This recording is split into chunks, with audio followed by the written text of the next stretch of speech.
The next one that we're going to try is electricity. You take the fabric along the base of the cloth, and this is a very nice one to do with kids also. It's quite easy enough for them to cope with. And you gather the fabric up all along the hem.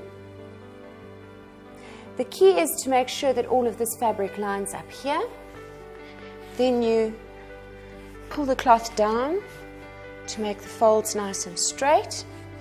And this is a very nice technique that I use for helping me with the tying. You pull the fabric down below the edge of the table and you wedge it in behind your leg, and it creates a vise so that you then have two hands free to struggle with the elastic bands.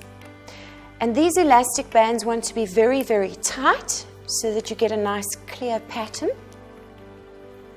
And they want to be in an open position running down the length of the cloth.